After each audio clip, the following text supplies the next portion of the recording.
Good evening and welcome to Tucker Carlson Tonight. It's becoming clear that a long trail of official negligence led to the Valentine's Day school shooting in Parkland, Florida.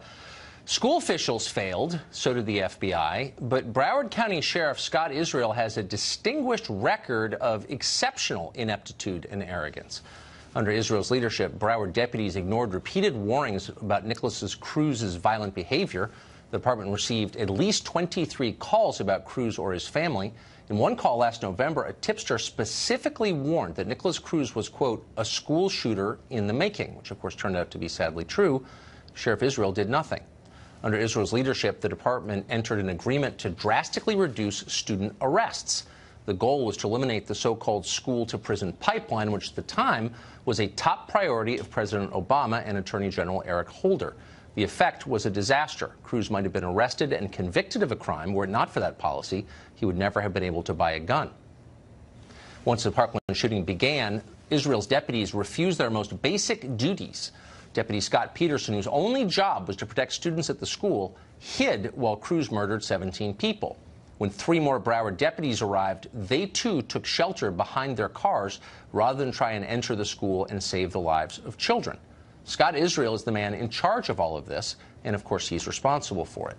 He loudly disagrees. Indeed, Israel relentlessly brags about himself to all media who will record it. 2 years ago, for example, the local newspaper in Florida reported that Israel used tax dollars to build a personal political machine, and he clearly had. The evidence was there, stone cold.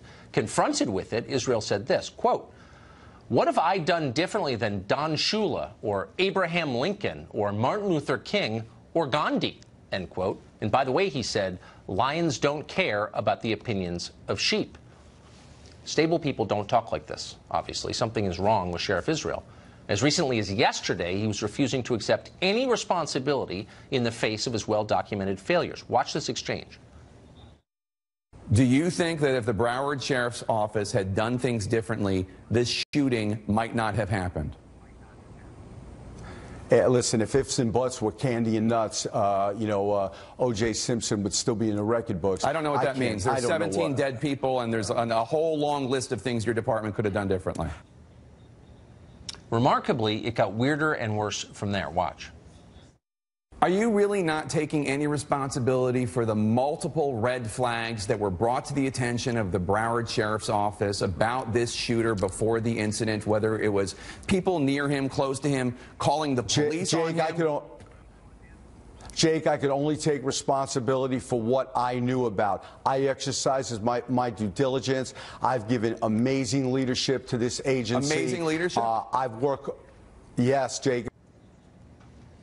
Amazing leadership. And yet the facts suggest that Scott Israel should not be in charge of anything, and yet he is. Why? Richard Corcoran is the Speaker of the Florida House. He signed a letter calling for Israel's suspension as Sheriff of Broward County, and he joins us tonight. Mr. Speaker, thanks for coming on. No, thanks for having me on. I appreciate it, Tucker. So tell us what your letter says and why. Well, and first, it wasn't just a letter from me. It was a letter from me and 73 of my colleagues, basically representatives accountable for 13+ million people in the state of Florida. And what we sent a letter to the governor saying, under the Constitution, he has the right to remove any local government official, suspend them, and take them out of office. And we said, basically, your authority to do so is if there are malfeasance, misfeasance, incompetence, neglect of duty, of which we believe that Sheriff Israel scores high on all 4 accounts. So we asked him to suspend him and go down there and take over the investigation and find a replacement. And so 74 of us signed it. The governor immediately, to his credit, called on FDLE, our state law enforcement agency, to go down there and seize the investigation and take over. But we'd still like to see him suspended by the governor, and then ultimately our Florida Senate has the ability to reinstate him or have him be removed completely. And I'm pretty sure, talking to my colleagues in the Senate, they'd remove him completely. So my guess would be, of the 74 signatories, most or all were Republicans, which raises the question, why is this a partisan issue? So he had 4 deputies with guns at the scene of a school shooting and they refused to help. That's not a partisan question. You don't need to be a Republican to be appalled by that. Why did no Democrats support his removal? Well, I think we do have the support. It's very difficult, I think, for some of them because many of them are from that geographical area of Broward County. Right. A significant portion of our Democratic colleagues. So I think for them, it was like, you're right, go forward. We encourage you. But, signing the the letter was something that was a step too far for them. But they're completely supportive, whether it's the parents I've talked to of the victims, whether it's our colleagues across the aisle. Everyone's disgusted with both his attitude and the investigation and what he's been doing to date. So my impression is that the deputies who sat outside armed while 17 people were murdered at the school were within their legal rights. They were allowed to do that. Most of us respect law enforcement because we think they're willing to put their lives on the line for us. These people weren't. That seems to me maybe something that the legislature could address. If you're a deputy in charge of protecting the public, shouldn't you be obligated to protect the public? Yeah, and let me say, Tucker, and I think you would say the same thing. I'm an outside counsel for a sheriff's office as part of my job as an attorney. I can tell you the sheriff's a friend of mine. I know tons of law enforcement officers. Not one single law enforcement officer that I know in that situation wouldn't have gone scrambling into that hallway, up the stairways, whatever it took to try to save those children. What we have here is a poorly run agency. And whether it was the officer on site or the three that came in the car or the officers that went out to his house, as you said, 23 times and never did anything even though he was a threat, whether it was the deal that he entered into with the superintendent of schools that basically said we're going to have a no arrest policy so he can bring guns and knives and bullets to school, all of these things. And the funny thing is this is by his own words. What Sheriff Israel said is in each one of those situations, the officers outside, the school resource officer inside, the people inside who denied first responders the ability to go help these kids, the agreement and those bullets coming to school. He's got every single person under investigation, but he just want to hold himself accountable for all these people that he has to investigate for their wrongdoing, but he's done none. And the height of arrogance, as you said, Tucker. I mean, the only amazing thing about Sheriff Israel is his arrogance. I mean, something's wrong, it seems like. That's not normal behavior. But quickly, in the military, there's a sanction, a penalty for cowardice, because the point is you're not allowed to be a coward. You're in the military, and I think the same would go, wouldn't you say, for a sheriff's deputy or any law enforcement. Most aren't cowards, but for those who are, shouldn't there be some penalty for that? There should. I mean, we should look at taking away their pensions. If you don't act the way you should in a situation where there are 14 children's lives at stake and 3 adults, absolutely, you should have your pension taken away. Yeah, good. Thank you for that. Speaker Corcoran, I appreciate coming on tonight. No, thanks. I appreciate it. Thank you, Tucker. Well, as you just heard, EMTS are telling Fox tonight that police officers prevented them, for some reason, from entering Stoneman Douglas High School to provide care to kids who were dying. Fox's Matt Finn has new exclusive information on that story tonight. Matt? Tucker, 3 high-ranking Florida officials are expressing their frustration because they say EMS was delayed getting inside Stoneman Douglas High School on the day of the shooting in the critical moments when victims lay inside in need of immediate care. One source tells Fox News some EMS teams requested to go inside but were denied by the commanding agency, the Broward County Sheriff's Office. That source alleges scanner recordings will reveal that.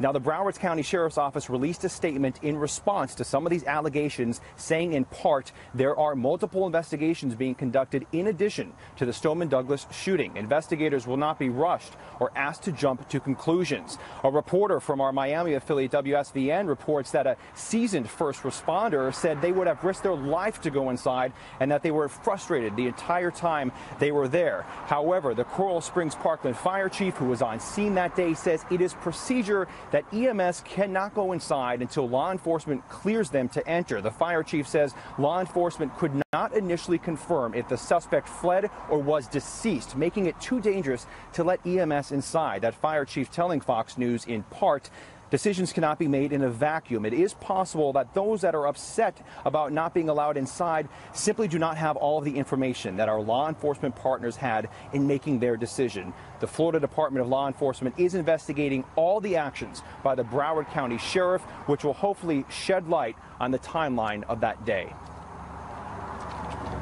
I know a lot more than you all do now. So all I'm going to say is, yes, I believe there needs to be a full investigation. I don't think some people were honest. And we're going to investigate this in Florida, and the right thing will be done.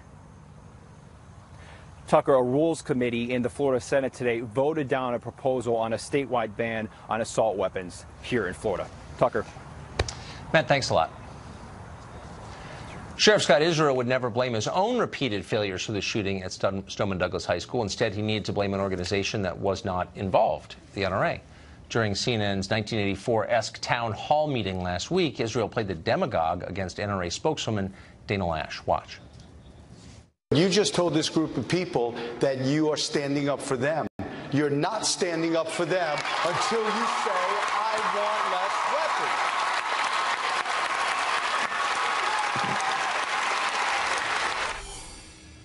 Dana Lash joins us tonight. Dana, when I was watching that, my first thought was he doesn't sound much like a sheriff. He sounds like someone running for office, a Tammany politician, a red-faced blowhard, a demagogue. It doesn't sound like something a law enforcement official would say in a town hall. What do you make of that?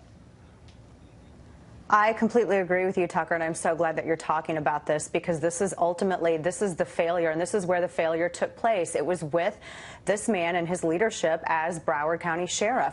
And I'll have everybody know, Tucker, as well, before the sheriff took that stage, him and I sitting up there for this town hall, he was allowed to go out and give a rally-style speech in which he railed against special interests and was naming the NRA and really setting the stage up to go after 5 million law-abiding innocent Americans who didn't get all of the 45, I think is what BuzzFeed reported, tips that his office received.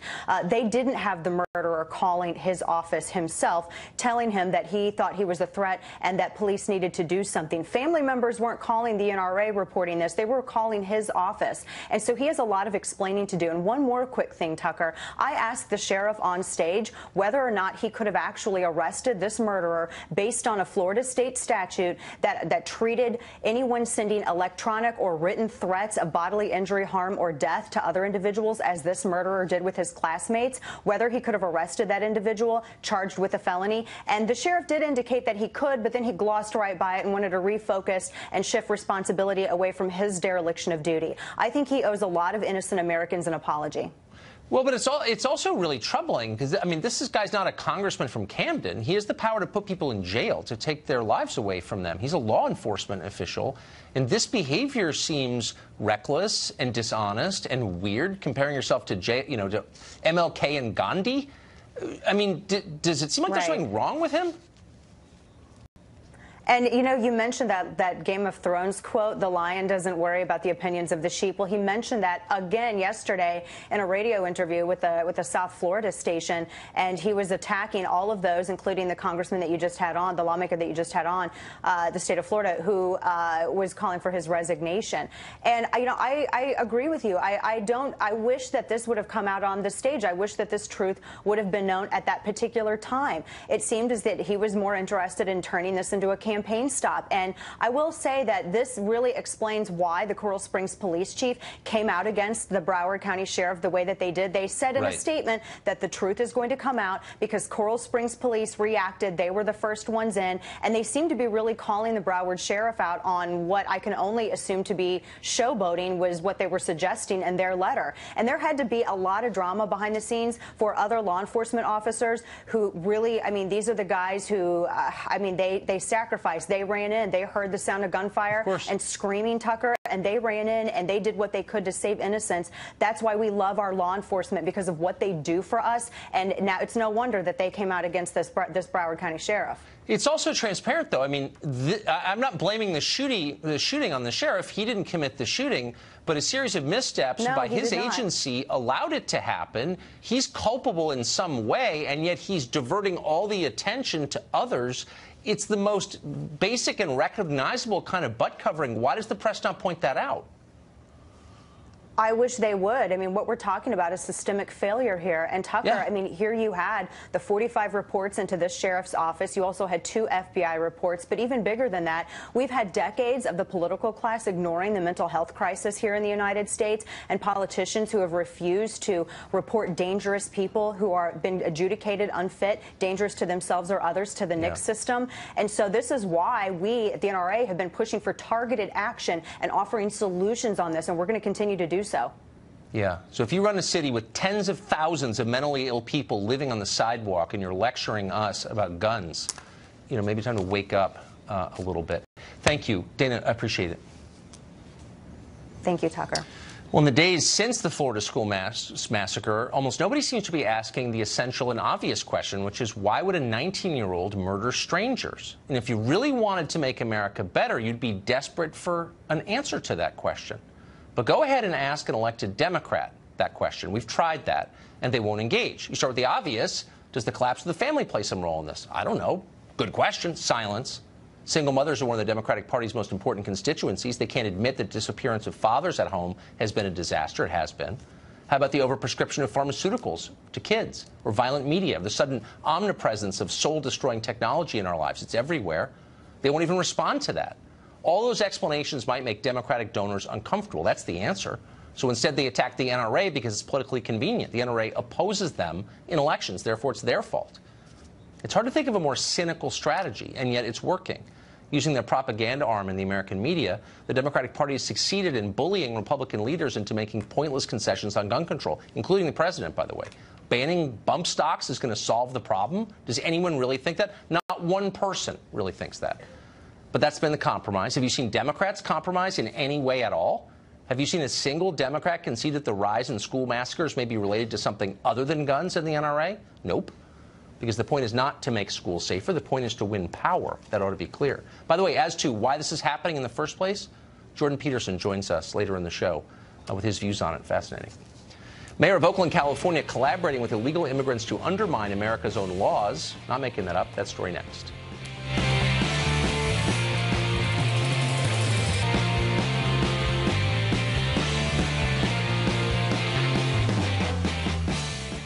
At this point, you can probably recite the official story about DACA by heart. DACA recipients are dreamers, the best America has to offer. They're all future scientists and humanitarians. If anything, you ought to be deported in their place. Well, me posted apparently on Facebook 2 weeks ago that she would go to East High School in Rochester, New York, and, quote, shoot all y'all expletives. Sadly, we imagine this arrest could hurt her otherwise excellent chances of winning a Nobel Prize, but we'll keep you posted. Meanwhile, out in California, in Oakland, the mayor is an open insurrection against the federal government, not exaggerating. On Saturday, Democratic Mayor Libby Schaaf issued a press release warning locals that, based on several of her sources, she believed ICE, the Federal Immigration Administration, was about to launch immigration raids in the city of Oakland. The press release advised illegal residents to, quote, prepare, not panic, and advised them that business owners and schools were not allowed to assist ICE. Cesar Vargas is an illegal immigrant. He works as a lawyer in New York City, and he joins us tonight. Mr. Vargas, thanks for coming on. Tucker, thank you so much for having me. So how can a state actively work against federal law? Isn't that kind of how we had a civil war?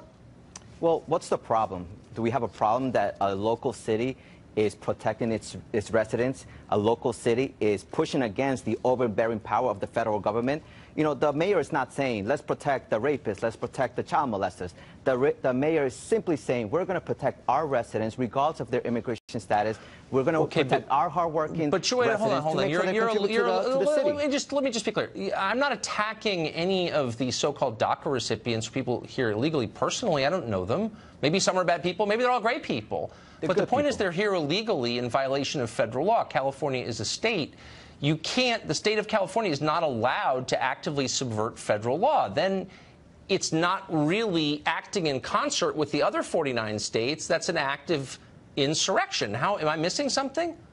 Well, the Constitution does provide basic rights, but the Constitution allows the states to create more rights for their residents. Right here, we're seeing the city of Oakland providing more rights to its residents, and not necessarily saying we're going to detain you, we're going to deport you. If you're working hard, you can stay here. Anyone who's committed a crime, ICE can still operate in Oakland and across the country. Look, now you're getting into what we want to be true. I'm just saying what is true. Here's what is true as of now, and until Congress acts, it's going to be true. No, the Constitution has been interpreted by the Supreme Court for more than 200 years to say that states cannot act against federal law.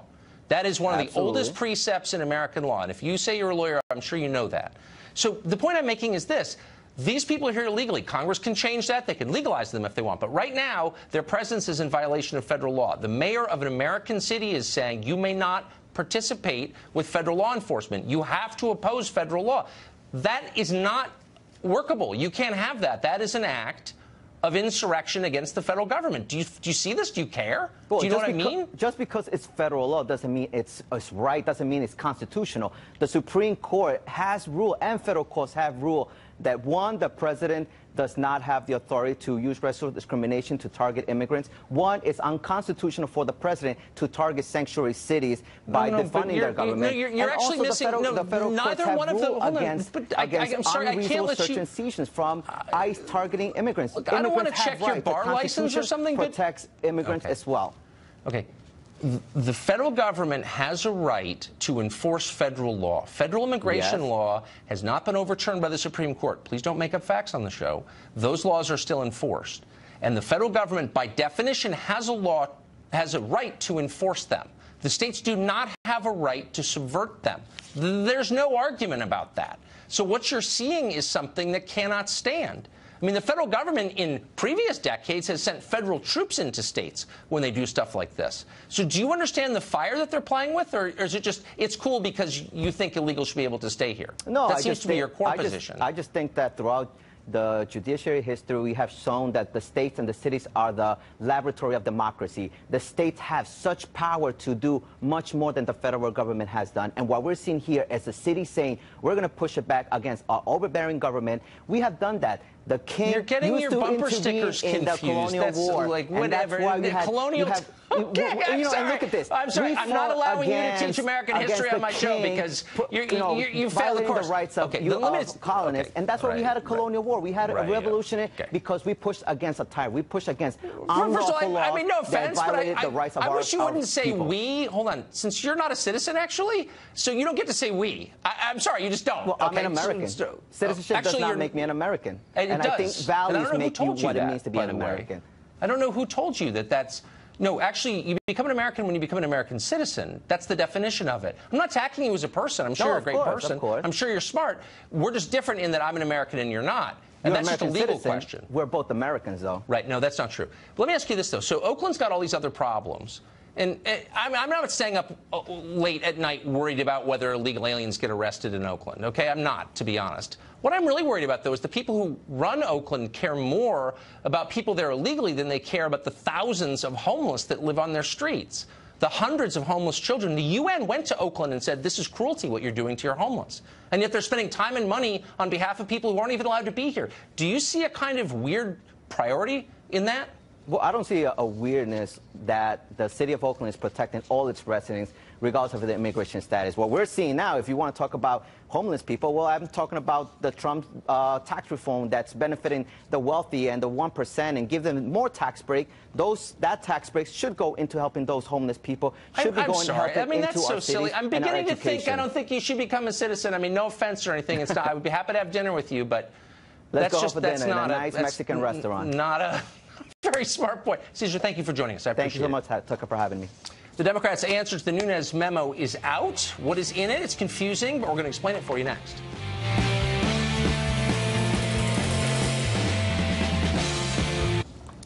Well, the Democrats have now released their own memo on the FBI, Russia, and the Trump campaign. The memo's release comes 2 weeks after it was initially blocked by the administration, which said it contained some classified information. What does the memo actually say, in case you haven't read it? Someone who has is Fox News chief national correspondent Ed Henry, who joins us tonight. Hey, Ed. Tucker, great to see you. Adam Schiff made some bold predictions about how his memo was going to blow the Republican memo out of the water. Hasn't exactly panned out. Remember, Republican Devin Nunes revealed in his memo released February 2nd, the Obama FBI and Justice Department relied on the unverified dossier without revealing its connections to the Democratic Party to conduct surveillance of a Trump advisor. Well, on February 2nd, Schiff put out a statement bitterly complaining the, quote, full truth was not being told because the Dem memo was blocked.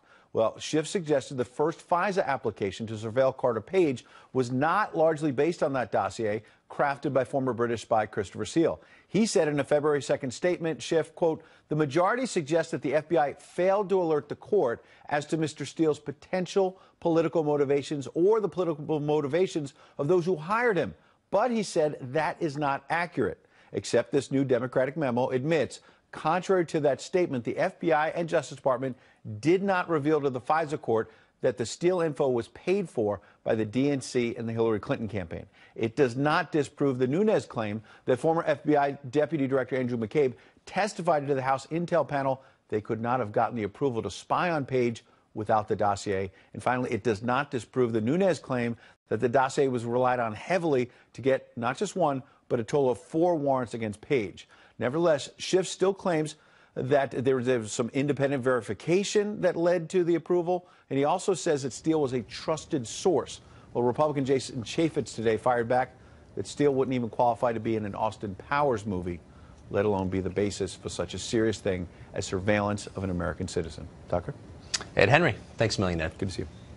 Molly Hemingway is senior editor at The Federalist and has looked deeply into this. She joins us tonight. Molly, there are so many memos, it's getting confusing. But I guess a central question, and Ed had a quick take on it, was, after the Nunes memo, was the Steele dossier, the BuzzFeed document that is mostly unproved even now, was that the basis for these FISA court requests for surveillance? You know, it's funny because a year ago, if you said that you were worried that this BuzzFeed dossier, this Russia, salacious document, might have been used to secure a wiretap against an American citizen, you might have sounded crazy. Yes, that's true. Now we have multiple, and just this latest one is this Democratic memo that confirms, in fact, this dossier was used to secure a wiretap against a Trump campaign affiliate. It's a pretty big story. Wait, so the Schiff memo, the one that was going to blow up the Nunes memo and make us realize that Trump was a Russian agent, confirms that the Steele dossier was used to get the wiretap? Yeah, so the way that the Democrats say it is they admit that it was used. They say it was a narrow use, but then the actual bulk of their own memo shows that it was a huge portion, that the claim that Carter Page went to Moscow to meet with meet secretly with Russians, that was a key part of the application to secure this wiretap. Does the new memo knock down any of the claims from the Nunes memo, do you think? Well, I mean, the one thing that I think actually is to their benefit in their memo is that they say that the FISA application that it included a portion about Carter Page's history. And when the Republicans put out their memo, they didn't put that in there. And so that's a solid thing to say. But overall, there are many things that they actually confirm what that original House Republican memo said. And it's worth remembering that it wasn't just the House Republican Intel Committee memo. It's also now Senate investigators came to the same conclusion, agreeing with that Nunes memo, yes, that there was FISA abuse. One of the interesting things about this new memo that came out is that for a year we've been told that this dossier was so important, it was so key. You know, it was strategically leaked by key Obama intel people to legitimize it and say it was being taken seriously. And after a year of having it be so much a part of our news cycle, I mean, Adam Schiff and other people were reading it into the record, when they would have testimony and hearings. Now they're saying, oh, it wasn't a big deal. It wasn't a big deal at all. This is a dramatic turnaround, which suggests that they do not believe that the dossier is worth standing beside or standing behind. And in fact, we have been hearing from so many people that it is unverified and that the bulk of it is, other than what was publicly reported, has not been confirmed. Am I misremembering this, or is John McCain the one who first brought that dossier to the FBI? It is a misremembering because the dossier was already in the FBI's hands. What we learned from one of the people who created the dossier, he gave Senate testimony to the Senate Judiciary Committee, there were sort of two dossier operations. One was during the campaign, and when that didn't accomplish the goal of keeping Donald Trump from being elected, they ran a separate dossier operation to try and get it into the hands of James Comey and other high-level FBI officials. And that was where Senator John McCain became key, sending his associate to get the memo and get it back into the hands of the FBI, where it could be further weaponized more as a media operation then. Man, when you take on the establishment, there are costs, I would say. There are, and there's a lot more that remains to be seen in this, and much more investigation that needs to happen. Thank you for guiding us through that. I appreciate it. Texas just wrapped up its state high school wrestling tournament. For the second year in a row, a transgender person took the title. Our high school sports just another venue for left-wing science experiments. And whatever happened to girls' sports? Are they over thanks to this? Mark Stein joins us to explain next.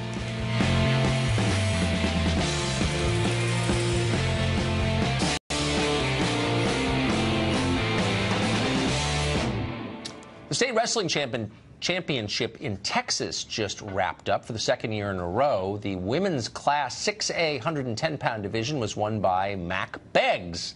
Mac, that's right, although biologically female, Mac is transitioning to male, and as part of that transition takes testosterone and steroids. But Mac still competes as a girl because Texas rules require school athletes to compete as the gender on their birth certificate. If that's not confusing enough, well, it is, and that's why we asked Mark Stein to come and join us to explain it. So, Mark, this seems like, and I think it's worth being paranoid about every new development because they always are a slippery slope, actually, despite claims to the contrary. Right. But why is girls' sports not over? Boys have a massive physical, biological advantage in a lot of sports, and if you allow boys to compete as girls, then what happens to girls? Well, there is no girls' sports then. But you're right. Just to go back to what you said, Tucker, this may seem trivial and the slippery slope. It isn't actually. I would say this is actually one of the biggest stories of our time, perhaps the biggest, bigger than the budget deficit or whatever. You used the word gender in the introduction. In my day, we used to talk about the sexes, and when I was a schoolboy, it would say name, date of birth, place of birth, sex, and every errant schoolboy would put sex, yes please, and it was a standard schoolboy joke, and we all tittered. And all the girls put sex, female, and that was how it was divided. And somewhere along the way, the word sex, the two sexes, were abolished and replaced by the word gender. And in the course of that, we lost not just a great schoolboy joke, but in a sense, we lost that clear distinction. And so we have replaced the two biological sexes with a multiplicity of genders. And the abolition of the sexes is, in fact, not a small thing.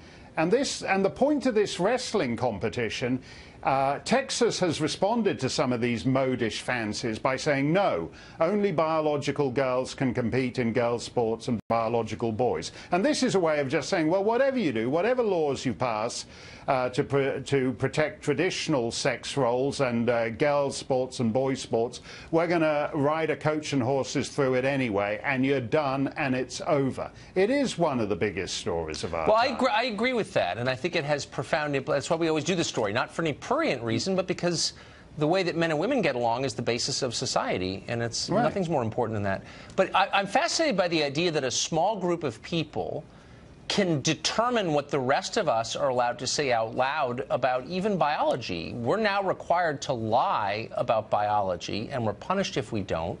And how did that happen? No one really believes this. Only about 8 people do, and they're in control. How? Well, I think that's the other fascinating thing. You know, if you're a climate skeptic, then the left demonize you and say you're anti-science. But we are actually abolishing biology in a lot of this. I mean, what I find interesting about this is, as you say, there's only 8 people who actually believe all this. However many people believe it, they're the people who matter in the United States and in Canada and Europe and every other advanced society. So, for example, if I were to misgender this girl who's transitioning into a boy, there would be a Twitter storm about how I'd misgendered him or her, and that was disgraceful. And celebrities get hounded into apologizing profusely for this. The fact is, this girl transitioning into a boy is on drugs that increase her strength and has just ruined the girls' state championship for all the undrugged, unsteroided girl wrestlers. And what I particularly resent about this story, Tucker, is the loss of seemliness in our society. If somebody wants to transition into a boy or transition into a girl, great. But maybe that means you have to give up the wrestling, that you can't have everything, that you should take up the violin instead, not wreck a sport, not wreck a statewide sport for all the other participants. It's deep and true. Mark Steyn, thank you, as always, for that. That was great. Thanks a lot, Tucker. Violent crime is down, believe it or not, but rampage shooters are getting more common, and it's really hurting the country, in case you haven't noticed. The question is, why is it happening? Professor Jordan Peterson has